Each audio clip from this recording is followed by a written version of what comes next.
नमस्कार दोस्तों, दिन भर की सभी बड़ी खबरें आप लोगों के लिए लेकर के आए हैं, जहां पर जानेंगे सुप्रीम कोर्ट ने आज चुनाव आयोग को जमकर के फटकारा है। ईवीएम और वीवीपैट के मामले को लेकर के कांग्रेस पार्टी भी हमलावर हो गई है। और इतना ही नहीं, जानेंगे कि सुप्रीम कोर्ट में खुल गई है भाजपा की पोल। केरल के अंदर बड़ी चोरी पकड़ी गई है। वोटों की हेरा फेरी का मामला यहां पर सुप्रीम कोर्ट ने सुना है और जांच के आदेश दे दिए हैं। मचा है हड़कंप, चुनाव आयोग बैकफुट पर। जानेंगे क्या है मामला, इसके साथ ही बताएंगे कि एलन मस्क की कंपनी एक्स, जो कि पूर्व में ट्विटर थी, उसने यहां पर ऐसा बयान दिया है कि मोदी सरकार की पोल खुल गई है, बैकफुट पर नजर आ रही है मोदी सरकार और चुनाव आयोग। जानेंगे क्या है मामला, इसके साथ ही आप लोगों को दोस्तों खबर में बताएंगे कंगना रनौत पर और भी ज्यादा हमलावर हो गए हैं विक्रमादित्य सिंह। इसके साथ ही जानेंगे कि केरल में वोटों की हेराफेरी के मामले में भाजपा की मुश्किलें बढ़ चुकी हैं। सुप्रीम कोर्ट ने कहा जांच की जाए पूरे मामले की।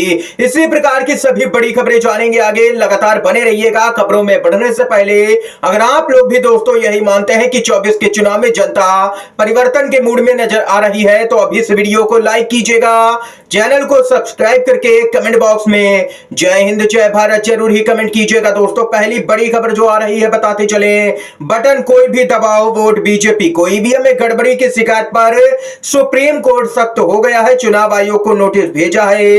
लोकसभा का चुनाव हो या विधानसभा का चुनाव, इससे पहले ईवीएम का मुद्दा गर्माता है। इस बीच आज सुप्रीम कोर्ट ने ईवीएम में गड़बड़ी पर फिर कहा है कि लोकसभा चुनाव के मद्देनजर ईवीएम की विश्वसनीयता का सवाल एक बार फिर से उठ खड़ा हुआ है। केरल में ईवीएम से छेड़छाड़ और दूसरी पार्टियों के वोट बीजेपी को ट्रांसफर करने के आरोपों पर सुप्रीम कोर्ट ने चुनाव आयोग को नोटिस भेज दिया है। सुप्रीम कोर्ट ने चुनाव आयोग को ईवीएम से संबंधित शिकायतों पर ध्यान देने का आदेश भी दे दिया है। केरल के कासरगोड में मॉक ड्रिल कराई गई। कोर्ट में याचिका दायर कर आरोप लगाया गया कि वहां पर हर वोट बीजेपी को ही जा रहा है। इस मामले की सुनवाई के दौरान जस्टिस दीपांकर दत्ता और जस्टिस संजीव खन्ना ने मौखिक आदेश में चुनाव आयोग से कहा है कि वह इस मामले में जो रिपोर्ट आई है उसकी तत्काल प्रभाव से जांच करें। यह यहां पर कहना है चुनाव आयोग से सुप्रीम कोर्ट का।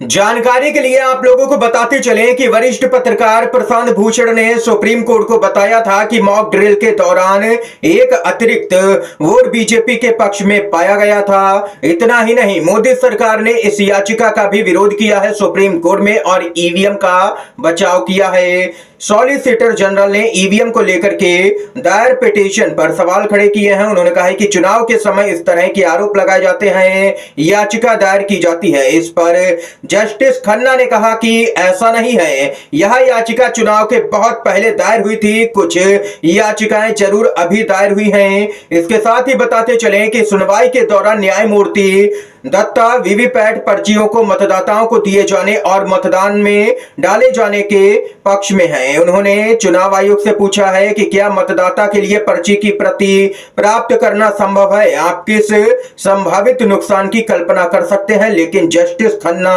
100% वीवीपैट गिनती और मतदाताओं को दी जाने वाली पर्चियों के खिलाफ नजर आए हैं सुप्रीम कोर्ट में सुनवाई के दौरान।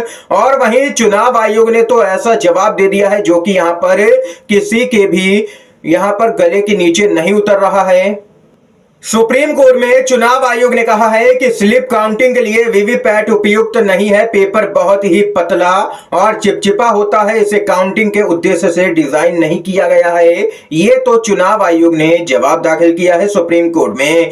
माना जा रहा है कि यदि मामले की सुनवाई सीजीआई डीवाई चंद्रचूड़ के द्वारा की जा रही होती तो यहां पर यह मामला 2 घंटे भी नहीं चलता और 100% ईवीएम और वीवीपैट का मिलान लागू हो जाता।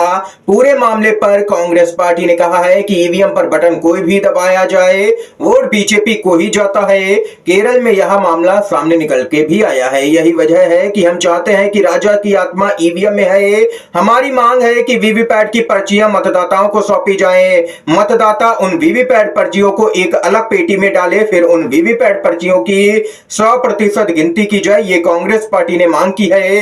अगर आप लोग भी इस मांग से सहमत हैं तो वीडियो को लाइक करके अपना महत्वपूर्ण समर्थन जरूर ही दर्ज करवाइएगा। और वहीं आगे आप लोगों को बताते चले दोस्तों, सुप्रीम कोर्ट में पूरे मामले की सुनवाई पूरी हो गई है। और सुप्रीम कोर्ट ने फैसला सुरक्षित रख लिया है। किसी भी वक्त ये फैसला आ सकता है कि सुप्रीम कोर्ट ने क्या कुछ फैसला किया है दोस्तों, ये जानकारी सामने निकल के आ जाएगी। बड़ी खबर आ रही है दोस्तों सामने निकल के, चुनाव आयोग ने एक्स जो कि पूर्व में ट्विटर था उससे हटवाई है 4 चुनावी पोस्ट। कांग्रेस पार्टी तो पहले से ही हमलावर है, लेकिन अब यहां पर एलन मस्क की कंपनी भी हमलावर नजर आ रही है। जी हां दोस्तों, चुनाव आयोग ने कहा कि आचार संहिता का उल्लंघन हुआ है, इसलिए इन पोस्ट को हटाया जाए, जिसके बाद में एक्स ने इन पोस्टों को हटा दिया। और वहीं अब एलन मस्क की कंपनी ने कहा है कि यह कैसी अभिव्यक्ति की आजादी है कि लोगों को बोलने तक नहीं दिया जा रहा है। ये यहां पर काफी महत्वपूर्ण बात कही है एलन मस्क की कंपनी ने। उसने कहा है कि हमारे ऊपर दबाव है, इसलिए हमें पोस्ट तो हटानी पड़ रही है, लेकिन आखिर ये कैसी अभिव्यक्ति की आजादी है कि अपने विचारों को भी रखने नहीं दिया जा रहा है, जबकि देश के अंदर लोकसभा का चुनाव हो रहा है। इसके साथ ही दोस्तों, आप लोगों की क्या कुछ राय है इस खबर को लेकर के कमेंट बॉक्स में जरूर ही बताइएगा। इसके साथ ही एक और अपडेट की तरफ बढ़ते हैं। खबर आ रही है हरियाणा के पूर्व मुख्यमंत्री और बीजेपी के नेता मनोहर लाल खट्टर ने कहा कि कांग्रेस के लोग पढ़े लिखे नहीं होते हैं, वे अनपढ़ होते हैं, जो मन में आता है मैनिफेस्टो बना लेते हैं। ये बीजेपी के नेता बयान जारी कर रहे हैं। दोस्तों, आप लोग तो जानते ही हैं कि बीजेपी के नेता कितना पढ़े लिखे होते हैं।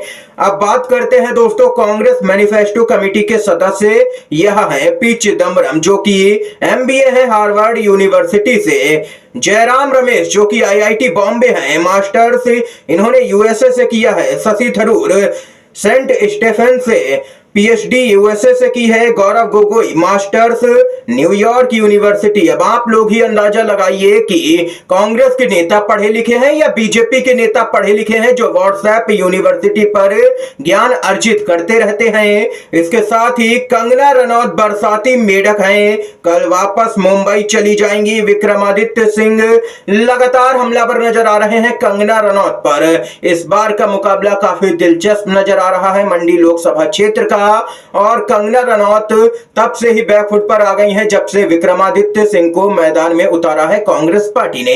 इस समय की दोस्तों आज की तमाम बेहद बड़ी खबरें, मुख्य समाचार थे दोस्तों जो हमने आप लोगों तक पहुंचाए। अगर आप लोगों को यह वीडियो दोस्तों पसंद आया हो तो अभी इस वीडियो को लाइक कीजिएगा, ज्यादा से ज्यादा इन खबरों को, मुख्य समाचारों को शेयर कीजिएगा अपने सभी दोस्तों में, और अगर चैनल पर नए हैं तो चैनल को जरूर ही सब्सक्राइब कीजिएगा, हमारा सहयोग कीजिएगा। आप सभी का वीडियो देखने के लिए बहुत बहुत धन्यवाद। जय हिंद, जय भारत।